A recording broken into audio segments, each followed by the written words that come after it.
Vamos a compartir la palabra de Dios, que en esta ocasión la hemos titulado Jesús vino a salvarte. Jesús vino a salvarte. El texto está en Marcos capítulo 2, versos del 16 al 17, y también estaremos buscando Lucas 19, verso 10. Así que Marcos capítulo 2, versos del 16 al 17, dice la palabra: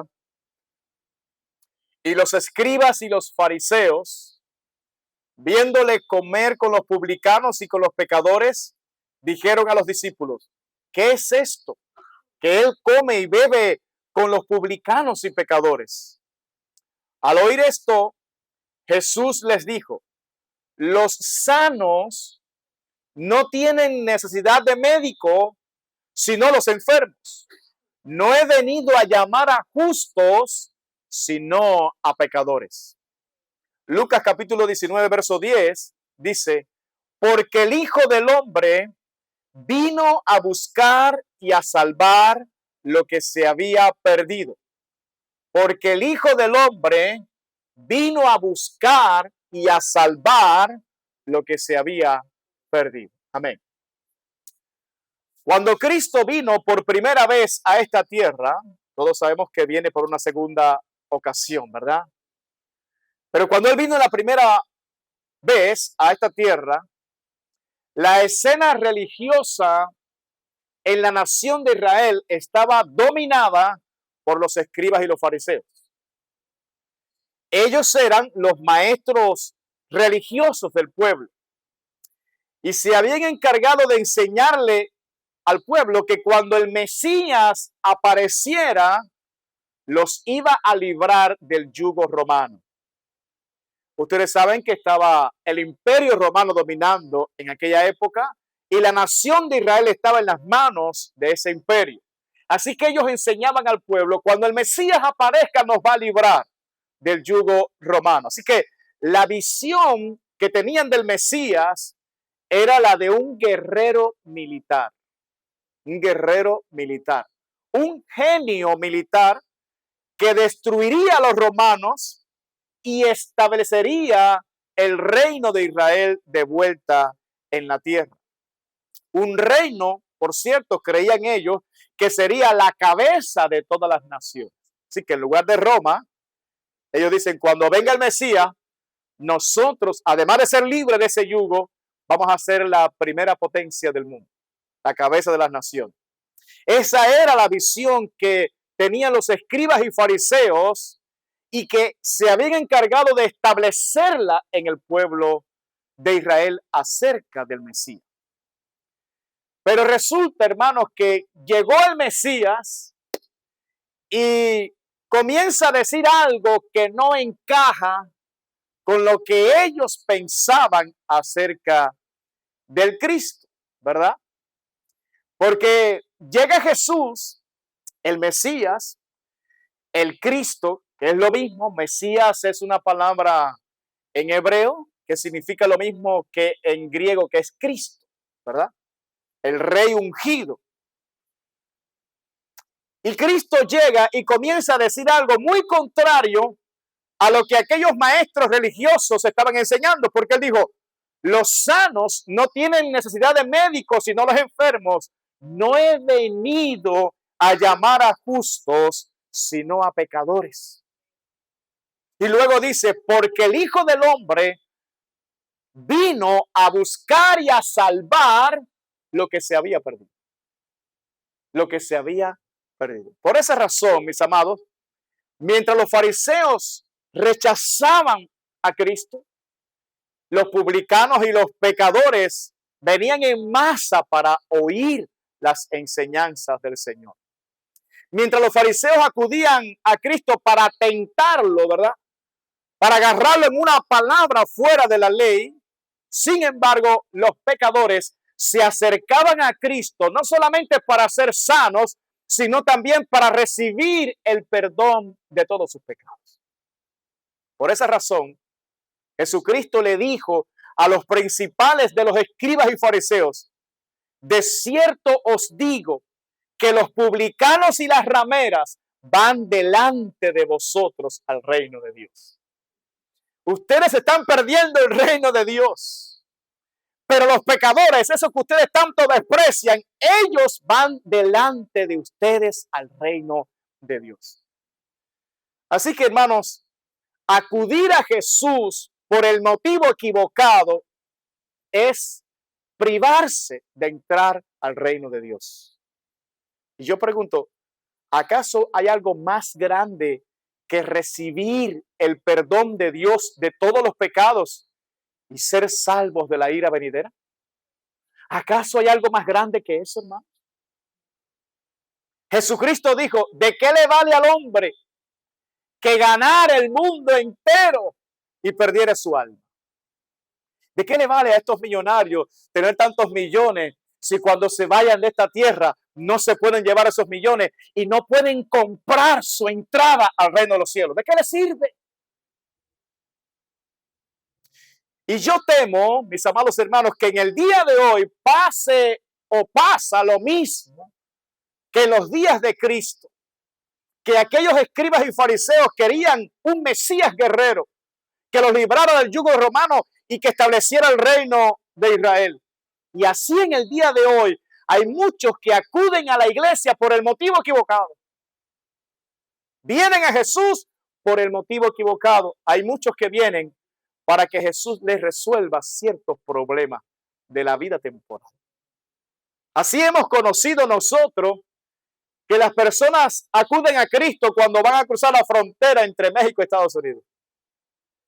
¿Verdad? Los hemos conocido aquí. Hemos orado por ellos, ¿sí o no?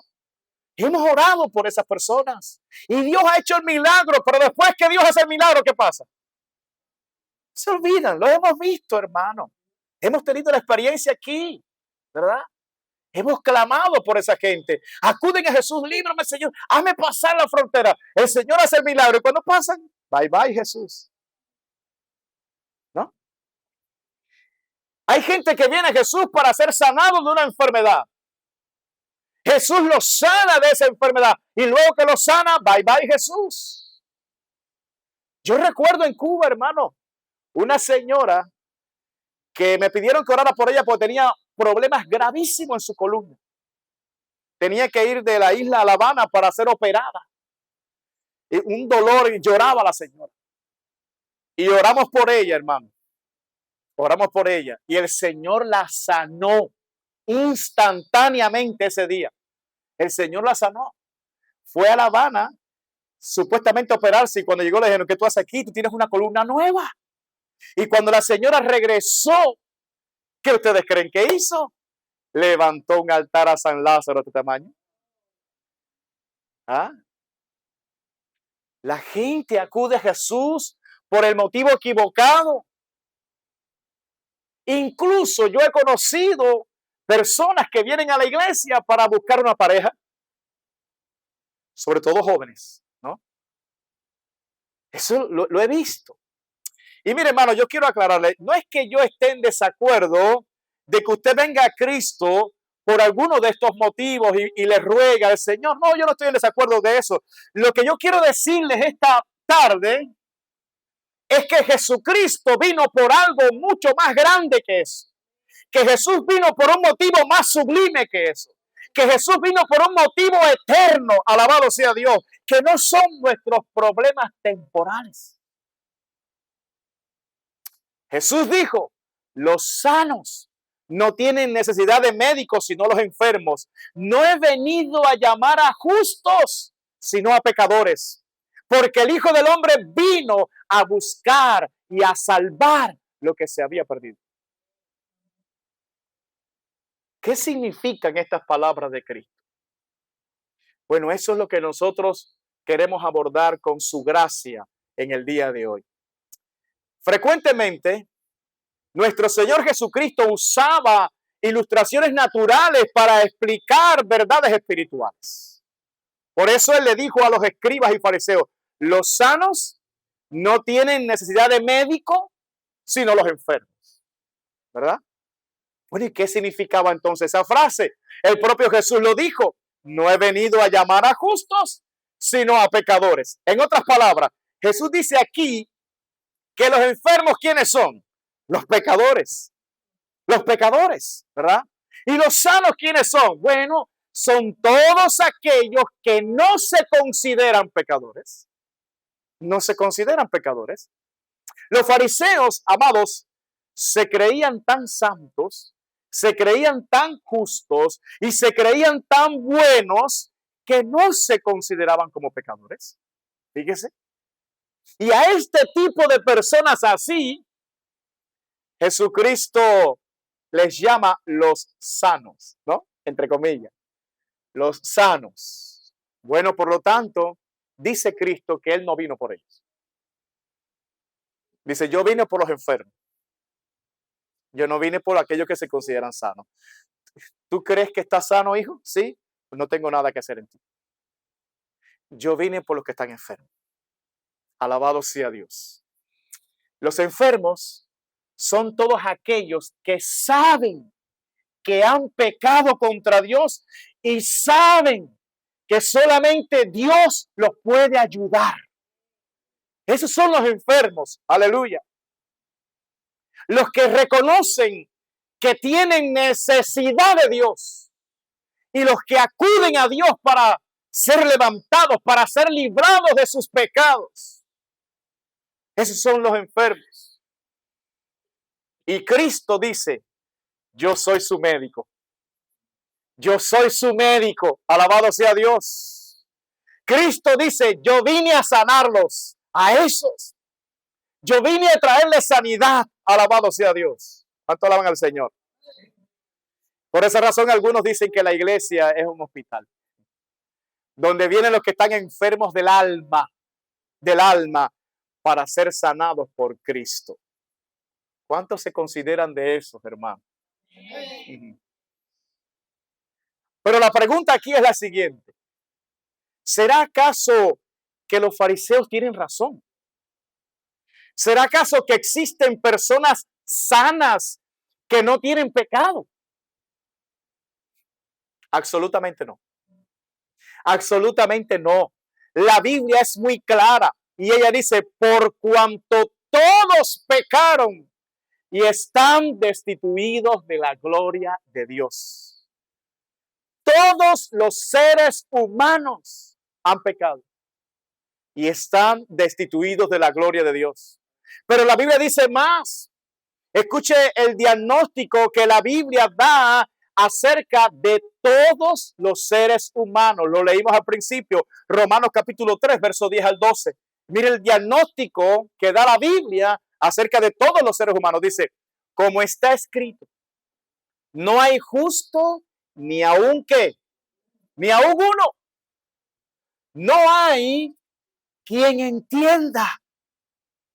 No hay quien busque a Dios. ¿Escuchó eso? No hay quien busque a Dios. Todos se desviaron.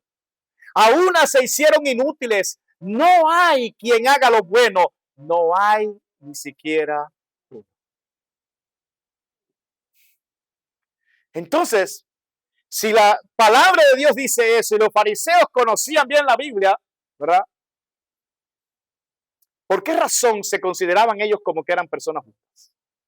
¿Por qué se consideraban así? ¿Por qué no vinieron a Cristo para ser sanados de sus pecados? ¿Por qué? Bueno, por dos razones fundamentales. Dos, al menos dos. En primer lugar, la Biblia dice, Jeremías capítulo 17, versículo 9, dice, engañoso es el corazón más que todas las cosas. ¿Y qué más dice? Y perverso. ¿Quién lo conocerá? Escucha lo que dice Dios. Engañoso es el corazón. Dice, más que todas las cosas y perverso. ¿Quién lo conocerá? El corazón humano es tan perverso que nos engaña a nosotros mismos, hermano. Porque nos dice que somos buenos cuando en realidad somos malos. El hombre está tan ciego, hermano, que no puede reconocer la profundidad de su maldad.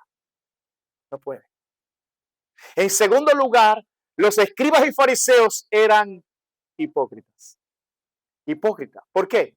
Porque aunque ciertamente no conocían la profundidad de su maldad y de su pecado, sí sabían que eran pecadores. Sí lo sabían, pero sin embargo escogieron, ¿qué cosa? Escogieron vivir una vida de apariencia. Aparentar delante de los demás que ellos eran justos, que ellos eran buenos sabiendo que no lo eran. Y eso dice Cristo que es hipocresía, ¿verdad? Por eso Jesús les dedicó las siguientes palabras en Mateo 23, versos 27 y 28. Mira lo que Jesús le dijo a ellos. Ay de vosotros, escribas y fariseos hipócritas, porque sois semejantes a sepulcros blanqueados, que por fuera, a la verdad, se muestran hermosos, mas por dentro están llenos de huesos de muertos y de toda inmundicia. Así también vosotros por fuera, a la verdad, os mostráis justos a los hombres, pero por dentro estáis llenos de hipocresía e iniquidad. Tú puedes engañar a los hombres, pero no a Dios. Porque Dios mira lo que el hombre no puede mirar. Dios mira el corazón. Dios pesa nuestras vidas en balanza. Dios pesa nuestros espíritus. Amén, hermanos. Mis amados, la triste realidad es que en el día de hoy todavía hay personas como los fariseos que se consideran buenos a pesar de que son conscientes de sus pecados. Fíjese, Jesús, irónicamente digo yo, le llama a este tipo de personas los sanos. Los sanos, ¿no? No porque lo sean, escuche, no porque lo sean, sino porque ellos mismos se consideran así. Yo estoy sano, a mí no me hace falta Dios, a mí no me hace falta ir a la iglesia, ¿no? ¿No ha escuchado usted esa frase por ahí, hermano? A mí no me hace falta ir allí. Es más, yo soy mejor que muchos de los que van allí. ¿No es así como dicen la gente? ¿Por qué? Por dos razones. Tienen un corazón engañoso que les dice que son buenos cuando son malos. Y en segundo lugar, a pesar de que ellos saben en lo que andan, sin embargo, se consideran buenos. A este tipo de personas Jesús le dice, yo no tengo nada que hacer en ustedes. No, yo vine por los que están enfermos. Yo soy el médico de los que están enfermos. ¿Quiénes son esos? Los que saben que son pecadores y reconocen que solo Dios los puede ayudar.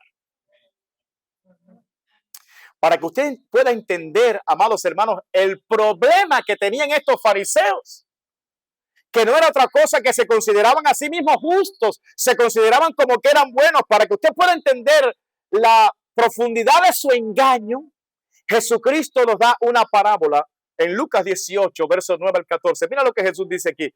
Dice, a unos que confiaban en sí mismos como justos y menospreciaban a los otros, dijo también esta parábola. Dos hombres subieron al templo a orar. Uno era fariseo y el otro era publicano. Es decir, ¿quiénes eran los publicanos, hermano? Los publicanos eran, dentro de los pecadores que había en la nación de Israel, las personas que más despreciables de todas. O sea, los tenían como la cosa más sucia, más baja, más desleal. ¿Por qué? Porque ellos estaban al servicio del Imperio Romano. Ellos cobraban los impuestos a su propio pueblo para el Imperio Romano. Y muchas veces extorsionaban, robaban. Así que les tenían un odio terrible. Y Jesús está aquí hablando de dos hombres que van al templo a orar. Uno fariseo. ¿Quiénes eran los fariseos? Bueno, los que enseñaban al pueblo la palabra de Dios. Los que se consideraban como los mejores. Incluso el pueblo creía que si dos hombres iban a entrar al cielo, uno era fariseo y el otro era escriba. Y ahora Jesús describe que estos dos hombres van al templo a orar, ¿verdad? Uno fariseo y el otro publicano. Y el fariseo, puesto en pie, oraba, escuche, consigo mismo. La oración debe ser dirigida a Dios, ¿sí o no? Pero este hombre era tan arrogante, hermano, tan pavo real, que oraba con él mismo, consigo mismo. De esta manera, dice, Dios, o sea, invoca a Dios y todo, pero es él, es hablándose a él, a su ego, a su orgullo. Dice, Dios, te doy gracias porque no soy como los otros hombres. ¡Wow! Ladrones, injustos, adúlteros, ni aún como este publicano. Ayuno 2 veces a la semana, doy diezmos de todo lo que gano. Un perfecto religioso. Más el publicano, o sea, el pecador más grande, dice Jesús, estando lejos, no quería ni aún alzar los ojos al cielo, sino que se golpeaba el pecho diciendo, Dios, sé propicio a mí, pecador. Es decir, este hombre sí reconocía su pecado, ni aún se atrevía a mirar al cielo, le daba vergüenza y estaba lejos. Por favor, Dios, ayúdame. ¿Cuál es la conclusión de Cristo? Dice, os digo que o sea, ese pecador que se golpeaba el pecho, descendió a su casa justificado antes que el otro. Así que Dios sí lo justificó, Dios sí lo perdonó, Dios sí lo sanó a ese, pero al otro no. Porque cualquiera que se enaltece será humillado y el que se humilla será ¿qué? Enaltecido. Entonces, la pregunta que se impone aquí es la siguiente. ¿Usted es de los sanos o de los enfermos? Mis amados, nuestro Señor Jesucristo nunca deja cabo suelto. Por eso es que Él profundiza en la esencia de su primera venida a esta tierra. Jesús dijo, porque el Hijo del Hombre vino a buscar y a salvar lo que se había ¿qué? Lo que se había perdido. ¿Qué significa esa expresión? Lo que se había perdido. Porque eso fue lo que Jesús vino a buscar, ¿no? ¿Qué significa esa expresión? Bueno, quizás usted se va a asombrar esta tarde de lo que usted va a escuchar. Porque yo le voy a decir lo que dice Dios acerca de esta expresión. ¿Qué significa estar perdido? ¿Qué significa eso? Bueno, hermano, escuche lo que Dios dice acerca de nuestra condición. Salmo 113, versículos 7 y 8. Escuche esto. Él levanta del polvo al pobre y al menesteroso alza del muladar para hacerlo sentar con los príncipes de su pueblo. Amén. Dios está diciendo aquí lo siguiente, que antes de que nosotros fuéramos príncipes en su pueblo, ¿verdad? Antes de que nosotros disfrutáramos de esta gracia que Cristo nos ha dado, de que fuéramos perdonados y fuéramos sanos, antes de eso, ¿dónde estábamos nosotros? En el polvo de la tierra. Moralmente hablando, Dios nos considera así. Espiritualmente hablando, estamos hechos polvo. Pero no, Dios va mucho más allá. Y dice que estábamos ¿dónde? En el muladar. ¿Y qué significa muladar? Bueno, muladar significa el lugar donde se ponía la basura, el lugar donde se ponía el estiércol, el lugar donde se paraba todo lo que ya era inservible para su dueño, que ya no servía para nada, paraba en el muladar. Y Dios está diciendo que nosotros, antes de ser perdonados y antes de ser parte de su pueblo, nosotros estábamos en el muladar. Bueno, ¿qué está diciendo Dios? Ustedes eran inservibles, moralmente hablando. Voy más allá. No quiero ofender a nadie, pero lo que dice Dios, ustedes eran un estiércol. Ustedes eran basura.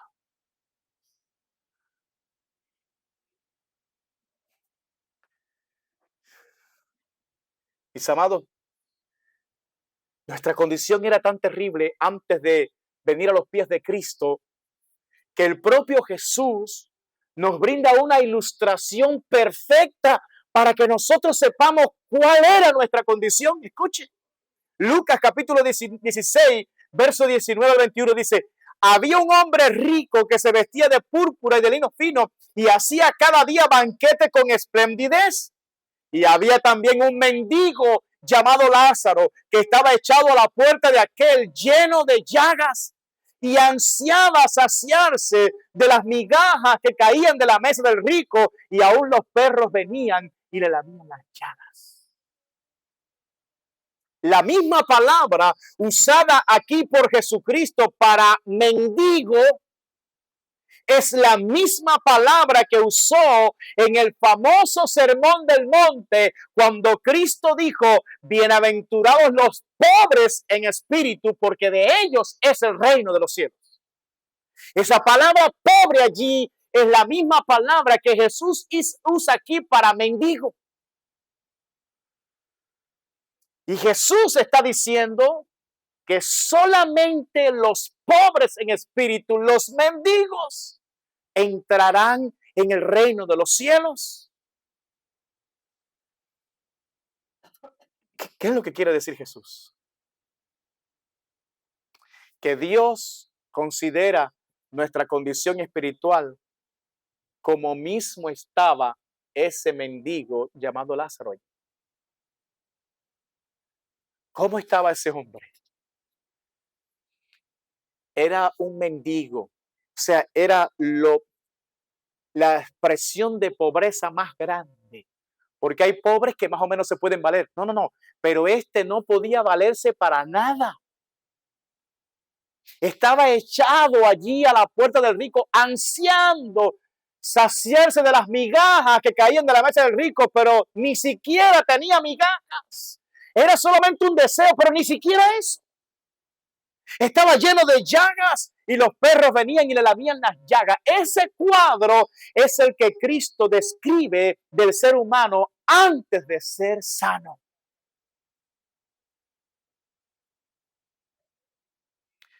Ese hombre, ese mendigo, no podía por sí mismo salir de esa condición. Y Dios está diciendo, bienaventurados todos aquellos que reconocen que esa es su condición y por lo tanto necesitan que Dios los ayude.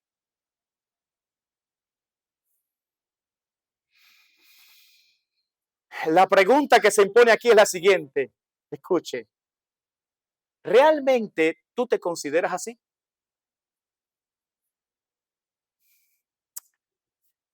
Cuando tú te evalúas a ti mismo, ¿verdad? ¿Consideras que tú estás en esa condición extrema que dice la Biblia?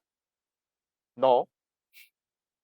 Si somos honestos, cuando nosotros nos evaluamos a nosotros mismos, no nos consideramos como ese mendigo, ¿sí o no?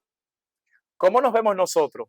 Bueno, nos vemos como que sí, yo tengo algunos problemitas, pero no son tan graves, ¿verdad?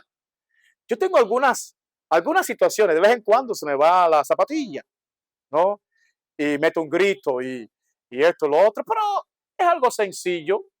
Y si te comparas con el vecino de la esquina, dice, no, aquel está en candela, a aquel sí le hace falta a Cristo, a mí no, yo soy muchacho, yo estoy bien. Y hay hombres que son tan moralistas que dicen, yo no mato, yo no robo, yo no fumo, yo no traiciono a mi esposa, yo estoy tranquilo, yo no voy a fiestas, a mí no me hace falta la iglesia, ¿no? Si somos honestos, esa es la evaluación que nosotros damos de nosotros mismos, ¿sí o no, hermano? Esa es la realidad. Pero no cuadra con lo que Dios dice de nosotros mismos. O sea, en sentido general, hermanos, nosotros nos consideramos como personas buenas, ¿sí o no? En sentido general. ¿Qué significa eso? Que nosotros estamos considerándonos como mismo se consideraban los fariseos en la época de Jesús. Yo estoy sano. Ese es para el pecador aquel, para ese publicano. Yo no soy como ese publicano. Yo voy a, muchachos, yo oro, yo ayuno. Yo doy diezmo de todo. Yo me porto bien. No, en el cielo hay un asiento para mí. Así se consideraban los fariseos. Pero en el día de hoy, ¿cómo se considera la persona? Igual. Igual, dice, no, yo tengo algunos problemitas, pero en sentido general estoy bien. Pero yo me acuerdo en el pueblo que yo ministraba que había un hombre que iba a la iglesia, hermano, pero él era un borracho de los buenos. Y él estaba 2, 3 meses libre de alcohol. Una maravilla. Pero al tercer mes, hermano, agarraba la botella y lo que formaba era con unas canciones mexicanas, todo lo que da. Y el pueblo entero se enteraba de que él estaba borracho. Pero había otro que trabajaban en una buena posición y tenía dinero y tenía un carro y no sé qué. Y una vez yo fui a predicarle y me habló de aquel, del borracho, aquel. Y yo le dije, ¿sabe qué? El problema que tú tienes es que tú estás viendo el pecado escandaloso de aquel, ¿no? Es escandaloso, todo el mundo lo ve, pero no ves los tuyos que no son escandalosos. ¿Sabes cuál es el tuyo? El orgullo en tu corazón. Tiene que haberle caído aquello muy mal, pero esa es la verdad, ¿no? Esa es la verdad. Alabado sea Dios. Entonces, hermano, si nosotros nos miramos así de esa manera, en sentido general, que somos sanos, que somos buenos, pero Dios dice que no, que somos unos mendigos, unos pobres, unos miserables, que estamos en el muladar, que somos un estiércol, basura y cuantas cosas, dice Dios, y es verdad. Y nos hace falta reconocer eso para poder entrar al reino de los cielos. Si no, no podemos entrar. Entonces, ¿cómo nos podemos salvar? Si no nos vemos a sí mismos como lo que somos. Bueno, aquí es donde entra la gran noticia. Aquí es donde entra la buena noticia. La noticia más grande de todos los tiempos. La mejor de las noticias. Y es que Cristo dijo, yo vine a buscar y a salvar lo que se había perdido. Mis amados, a pesar de que la Biblia dice que no hay ningún hombre que busque a Dios, sin embargo dice que Cristo vino a buscarnos. Los hombres ninguno busca a Dios, sin embargo Cristo vino a buscarnos. Aleluya. Nosotros no le buscamos a Él, sin embargo Él nos busca a nosotros. Y nos busca por una gran razón, para salvarnos. Para salvarnos. ¿Salvarnos de qué? Bueno, salvarnos de nuestra miseria humana. Salvarnos de nuestros pecados. Salvarnos de nuestro egoísmo. Salvarnos de nuestro orgullo. Salvarnos de nuestro enojo. Salvarnos de nuestra amargura. Salvarnos de un largo etcétera, hermano. Salvarnos de todo eso. Pero sobre todas las cosas, Cristo vino a salvarnos de la ira venidera de Dios que vendrá sobre esta tierra y que vendrá sobre el mundo de los impíos. Cristo vino a librarnos de eso. Alabado sea Dios. Por esa razón dice la Biblia en Filipenses capítulo 2 verso 5, dice, haya pues en vosotros este sentir que hubo también en Cristo Jesús, el cual siendo en forma de Dios, no estimó el ser igual a Dios como cosa que aferrarse, sino que se despojó a sí mismo, tomando forma de siervo, hecho semejante a los hombres, y estando en la condición de hombre, se humilló a sí mismo, haciéndose obediente hasta la muerte y muerte de cruz. Por lo cual Dios también le exaltó hasta lo sumo y le dio un nombre que es sobre todo nombre, para que en el nombre de Jesús se doble toda rodilla de los que están en los cielos y en la tierra y debajo de la tierra, y toda lengua confiese que Jesucristo es el Señor, para gloria de Dios Padre. Nosotros no le buscamos a Él, pero Él vino a buscarnos a nosotros. Y siendo Dios, sin embargo, no estimó el ser igual a Dios, sino que se despojó a sí mismo. Y vino y se hizo un hombre y habitó entre nosotros. Y se humilló a sí mismo en la condición de hombre, se hizo un siervo y fue obediente hasta la muerte y muerte de cruz. Jesucristo murió en una cruz para salvarnos a nosotros. Jesucristo llevó sobre sus hombros el pecado de todos nosotros y la ira de Dios que tenía que derramarse sobre nosotros, que éramos los pecadores, se derramó sobre Él. ¿Por qué? Para que toda persona que reconozca que es una miseria humana y se arrepienta de su pecado y venga a Cristo, Dios lo perdone. ¿Por qué? Porque Cristo pagó por él. ¿Tenía que hacer eso Cristo? No. No está obligado a hacer eso, pero lo hizo por amor. Cristo te amó y por eso vino a esta tierra a buscarte y a salvarte. Pero la pregunta sigue siendo, si los pobres en espíritu son los que entran en el reino de los cielos y ninguno de los hombres se considera a sí mismo como un mendigo, ¿verdad? ¿Cómo nos salvaremos entonces? Jesucristo dijo en Juan capítulo 16, versos 7 al 8, dice, pero yo os digo la verdad. Qué bueno que Cristo dice la verdad. ¿Cuántos dicen amén a eso, hermano? Pero yo os digo la verdad. Os conviene que yo me vaya, porque si no me fuera, el Consolador, ¿quién es el Consolador? El Espíritu Santo, no vendría a vosotros, mas si me fuere, os lo enviaré.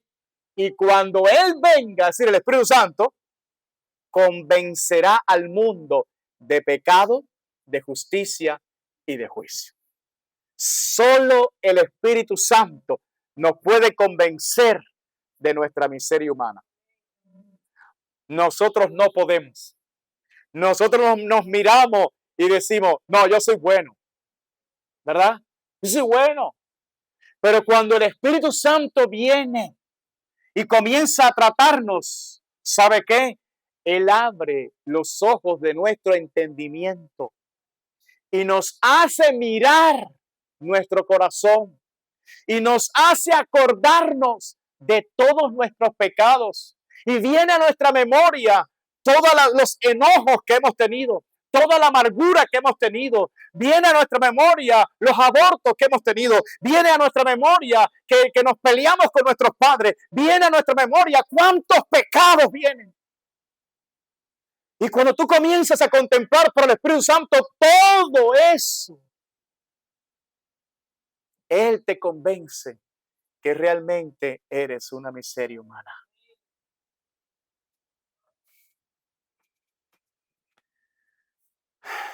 Y cuando por fin el Espíritu te convence que no eras tan bueno como tú pensabas, sino que eres un miserable, tú caes de rodillas delante de Dios y tú dices lo mismo que dijo el apóstol Pablo. Romanos capítulo 7, versículo 24. Pablo dijo, miserable de mí. ¿Qué fue lo que dijo Pablo? Miserable de mí, dijo, ¿quién me librará de este cuerpo de muerte? Pablo, que se consideraba uno de los grandes fariseos entre los fariseos. Y cuando Cristo lo alumbró por medio de su Espíritu Santo, dijo, no, yo no soy bueno, yo soy un miserable. Pero dijo más, dice, ¿quién me librará de este cuerpo de muerte? En otras palabras, ¿quién me librará de tantos pecados que traigo encima? ¿Quién me librará de esta vida de pecado que he llevado? ¿Quién me libra de esto? Ah. Y cuando tú llegas a ese momento, ese es el momento más importante de tu vida. Ese es el momento más crucial de tu vida. ¿Sabes por qué? Porque cuando tú estás allí clamando con todo tu corazón y con toda tu alma, líbrame Dios, entonces el Espíritu Santo, ¿sabe lo que hace? Te muestra a Cristo en la cruz. Te muestra al Cordero de Dios muriendo en una cruz por ti. Te muestra al Santo Hijo de Dios, al que nunca pecó, al que nunca hubo un engaño en sus labios, al que fue tentado en todo pero sin pecado, al inocente Hijo de Dios, te lo muestra en una cruz muriendo por ti. Y cuando tú contemplas a eso, tú comienzas a mirar a Cristo de una manera diferente. tú comienzas a amar a Cristo y tú le das el valor que Cristo tiene. Y entonces entiendes por el Espíritu Santo lo que Él dijo. Yo vine a buscar y a salvar lo que se había perdido. Aleluya. Tú lo entiendes y tú caes de rodillas ante el Señor y dices, Señor, perdóname, perdóname, perdóname, Señor. Yo reconozco mi maldad, reconozco mi pecado. Y es allí cuando Cristo te ofrece su perdón. Es el día más glorioso, hermano. Porque es el día en que tú naces de nuevo.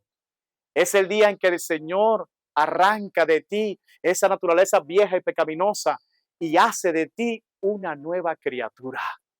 La Biblia dice, de modo que si alguno está en Cristo, nueva criatura es. Las cosas viejas pasaron, he aquí todas son hechas nuevas. Y de repente el Señor quita de ti aquel dolor profundo que sentías por tanta pecado y por tanta vergüenza de lo que habías hecho y pone una paz sobrenatural. Una paz que sobrepasa todo entendimiento, justificados pues por la fe, dice la Biblia, tenemos paz para con Dios. Entonces el alma encuentra reposo en Dios, tu alma encuentra reposo en Dios y Dios te da la paz, que quiere decir que estamos a cuenta. Y eres recibido en la familia de Dios, y eres recibido como un hijo, como una hija de Dios. Y ahora viene, en lugar del tormento de tu alma, viene un gozo celestial, un gozo indecible. El gozo de la salvación viene a tu vida y viene un amor tan grande. Es el primer amor. Y tú comienzas a amar a Cristo y comienzas a mirar las cosas de arriba. Y la gente dice, pero tú estás loco, tú eres un fanático. No me importa, porque el perdón que Cristo me ha ofrecido vale más que todas las cosas de este mundo. Y tú no quieres perder a Cristo. Y tú quieres hablarle a todos de Cristo, hablarles de lo que te pasó a ti. Y le dices a la gente, entrégate a Cristo, ven a Jesús. Aleluya. ¿Cuántos le alaban a Él? Bendito sea Dios. Mis amados, mientras no entiendas por el Espíritu Santo que tú estás perdido, te vas a considerar como alguien que está sano. Y Jesús dijo que los sanos no tienen necesidad de médico, sino los enfermos. Es por eso que hay muchos que no vienen aquí, hermano, porque se consideran que están bien. Y hay otros inclusive que vienen a las congregaciones y no cambian nunca porque ellos dicen, no, ya con venir aquí yo resuelvo el único problemita que tenía. No, tú no has visto nada todavía.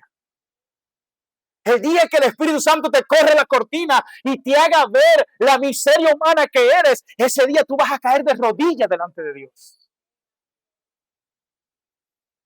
Jesús dijo, los sanos no tienen necesidad de médico, sino los enfermos. No he venido a llamar a justos, dijo Jesús, sino a pecadores. Porque el Hijo del Hombre vino a buscar y a salvar lo que se había perdido. Yo quiero concluir con unos ejemplos aquí gloriosos de manera práctica para que tú puedas entender lo que significa la salvación de Jesús. En primer lugar, te voy a poner un ejemplo que todos conocemos, muy famoso. La mujer sorprendida en el mismo acto de adulterio. Los fariseos querían tentar a Jesús, querían sorprenderlo en una palabra. Y ellos sabían que cuando sorprendían a alguien en adulterio, el precio era morir apedreado. Y agarraron a una mujer en pleno acto de adulterio. Y se la llevaron a Jesús. Y la pusieron delante de Cristo allí. Una multitud de personas y la mujer allí en medio. Y le dijeron a Cristo, la ley dice que a estas mujeres que han sido halladas en pleno acto de adulterio hay que apedrearlas. ¿Tú pues qué dices? Imagínense, hermano, si Jesucristo vino a salvar, si Jesús decía, sí, mátenla, se cumplía la ley, pero entonces no cumplía la otra parte que vino a salvar. Y si decía, no tienen la piedra, entonces decía, sí, tú has violado la ley. Y lo mataban a él. Entonces, ¿qué hacía Jesús? La Biblia dice que Jesús estaba agachado escribiendo con su dedo en la tierra. Y los fariseos volvieron a preguntarle. Esta mujer fue sorprendida en el mismo acto de adulterio.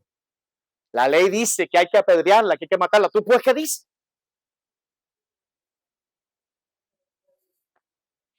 Hermano, antes de dar la respuesta de Cristo, yo quiero que usted reflexione en algo. Esta mujer, antes de ser confrontada delante de Cristo, estaba gozándose su pecado. ¿Sí? ¿Tú crees que ella meditaba en la profundidad de su error? No. Ella sabía las consecuencias que llevaba si la sorprendían. Ella lo sabía, pero no le importó. Le gustó más el pecado, ¿verdad? Deleitándose en el pecado. Luego saliendo de ahí se limpiaba y decía, no, yo estoy muy bien con Dios, ¿verdad? Porque la gente peca y se deleita en el pecado y no se da cuenta de lo destructivo que es el pecado. Y no se da cuenta, amados hermanos, de la profundidad de miseria humana a donde está metida esa persona. No se dan cuenta hasta que son confrontados delante de Cristo. Cuando esa mujer llegó allí, traten de imaginar por un segundo cómo estaba esa mujer. Yo le aseguro que esa mujer estaba temblando ahí. Ella decía, este es mi último día. De seguro me van a matar. Esa mujer estaba siendo avergonzada públicamente, no solo por los fariseos, sino por su propio pecado, porque el pecado trae vergüenza. ¿Se da cuenta, hermano? El pecado es horrible. Nosotros estamos tan mal, hermano, que a nosotros el pecado nos da deleite. Fíjate si estamos mal. Pero cuando estaba allí y le preguntan a Cristo por segunda ocasión, hay que apedrearla, ¿tú pues qué dice? Cristo se puso de pie y le dijo a aquellos fariseos, el que de vosotros no tenga pecado, sea el primero en arrojar la piedra contra ella. Y se agachó y siguió escribiendo en tierra. No sabemos lo que Cristo estaba escribiendo allí. Algunos especulan y dicen que a lo mejor estaba escribiendo algunos de los pecados de los que querían lanzar la piedra. Lo cierto es que la Biblia dice, ¿verdad, amados hermanos? Que desde el mayor hasta el menor, todo el mundo se fue acusado por su conciencia. Es decir, que nadie se atrevió a lanzarle una piedra a aquella mujer. ¿Por qué? Porque la conciencia comenzó a acusarle. ¿Y quién estaba acusando la conciencia de esos hombres? El Espíritu Santo. Demostrándole, tú eres un pecador. Y le estaba recordando las escenas de lo que ellos hacían. Y acusados por su conciencia se fueron. Y se quedaron Cristo y la mujer allí. Y entonces dice la palabra, en Juan 8, 7 al 11, dice, y como insistieran en preguntarle, ya les dije esto, ¿va? Se enderezó y le dijo, que vosotros estéis sin pecado, sea el primero en arrojar la piedra contra ella. E inclinándose de nuevo hacia el suelo, siguió escribiendo en tierra. Pero ellos, al oír esto, acusados por su conciencia, salían uno a uno, comenzando de los más viejos hasta los postreros. Y quedó solo Jesús y la mujer que estaba en medio. Enderezándose Jesús y no viendo a nadie, sino a la mujer, le dijo, mujer, ¿dónde están los que te acusaban? Ninguno te condenó. Ella dijo, ninguno, Señor. Entonces Jesús le dijo, ni yo te condeno, vete y no peques más. Jesús la salvó. Jesús la perdonó. La bendición de esta mujer fue que dice la Biblia que Jesús dijo, declaró, yo vine a buscar y a salvar lo que se había perdido. Esa mujer estaba profundamente perdida, pero se encontró con el Salvador. Pero para que la salvación se produjera en ella, primero había que confrontarla en su pecado.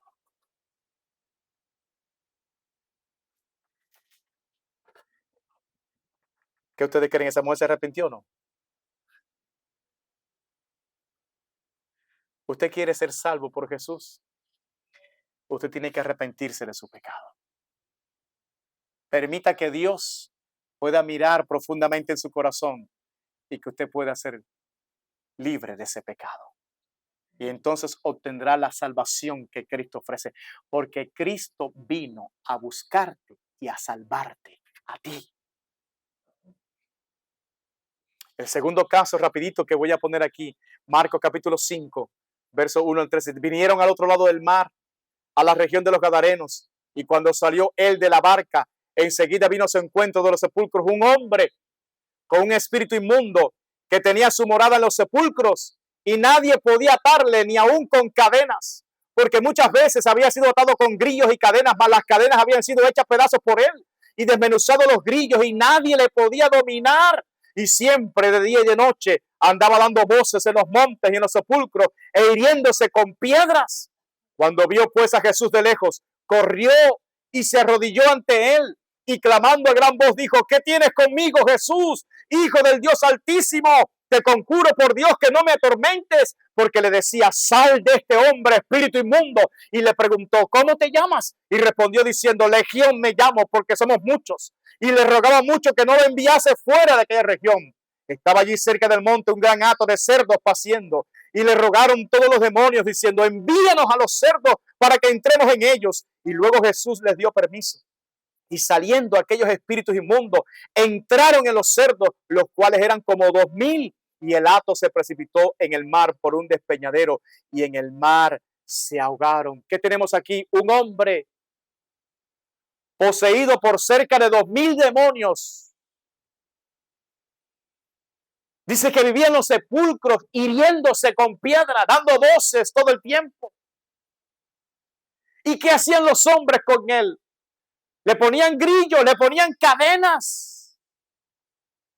Porque en los hombres no hay salvación. En los hombres hay esclavitud, hermano. Ese hombre estaba encadenado espiritualmente y le ponían más cadenas. Pero eran tantos los demonios y la fuerza, hermano, que rompía las cadenas, las desmenuzaba. Era horrible, nadie podía solucionar el problema hasta que vino Jesús. Porque Jesús vino a buscar y a salvar lo que se había perdido. La pregunta es: ¿por qué ese hombre llegó a esa condición, hermano? Evidentemente por el pecado. El pecado de ese hombre fue lo que produjo que todos esos demonios poseyeran ese cuerpo. Así hay mucha gente en este mundo poseída por demonios. Hay mucha gente que agarra un arma y mata a mucha gente. ¿Por qué? Porque escuchan voces que le dicen: mátalos, mátalos. Hay gente que se quita la vida. ¿Por qué? Porque escuchan una voz que le dicen: quita la vida, tú no sirves para nada. Son los demonios. Pero Jesucristo vino a buscar y salvar lo que se había perdido. Y cuando Jesús apareció, este hombre que rompía las cadenas, que nadie lo podía atar, nadie lo podía dominar, sin embargo vino corriendo a donde estaba Cristo y se postró. Porque Jesucristo tiene autoridad. Jesucristo es la máxima autoridad. Él dijo: toda potestad me ha sido dada en el cielo y en la tierra. Jesucristo es la máxima autoridad y todo el infierno tiene que arrodillarse delante de él y obedecer al nombre de Jesús. Vinieron y se postró allí. ¿Y sabe lo que decían los demonios que estaban en él? ¿Qué tienes con nosotros, Jesús? ¿Has venido para atormentarnos? Ah, pero tú no estabas atormentando a este hombre. Y ahora está siendo atormentado. La presencia de Jesús atormenta al diablo. Porque le decía: sal de este hombre, espíritu inmundo. Alabado sea Dios. Y Jesús dice: ¿cómo te llamas? Legión, porque somos muchos. Más de 2000. Le rogaron a Cristo que no lo echara fuera de aquella región. Le rogaron los demonios a Cristo. Y Cristo los autorizó. ¿Y a dónde los echó Cristo? A los cerdos. Es que vale más la vida de un hombre que 2000 cerdos, hermano. Yo esperé que usted iba a decir amén a eso. Es que estamos en medio de un mundo tan loco que un animal vale más que un hombre, bendito.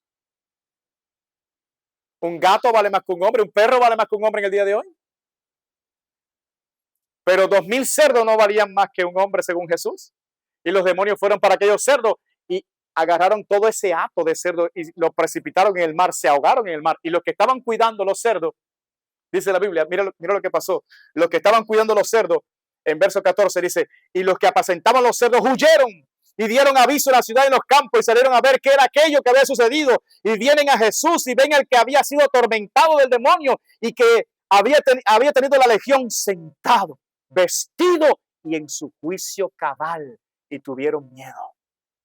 Y les contaron los que lo habían visto cómo le había acontecido el que había tenido el demonio y los de los cerdos. Y comenzaron a rogarle que se fuera de sus contornos. Al entrar él en la barca, el que había estado endemoniado le rogaba que le dejase estar con él. Mas Jesús no se lo permitió, sino que le dijo, vete a tu casa, a los tuyos, y cuéntales cuán grandes cosas el Señor ha hecho contigo y cómo ha tenido misericordia de ti. Y se fue y comenzó a publicar en Decápolis cuán grandes cosas había hecho Jesús con él, y todos se maravillaron. Hermanos, viene la gente y cuando ven a este hombre sentado, vestido en su juicio cabal, en vez de alegrarse, le dijeron a Jesús, vete. ¿Qué le dijeron a Jesús? Vete. Es increíble, así está el ser humano, de tan duro que está el corazón. Vete, Jesús, yo quiero seguir en mi fiesta, yo quiero seguir en mi pecado, yo quiero seguir en mi discoteca, yo quiero seguir en mi alcohol, en mi droga, yo quiero seguir en lo mío. Vete, Jesús. A pesar de que vieron un milagro allí, el hombre estaba en su juicio cabal, libre de demonios, sentado, vestido. Y Jesús se montó en la barca. Y el que había estado endemoniado le rogaba, Señor, déjame irme contigo. Pero Dios es tan misericordioso.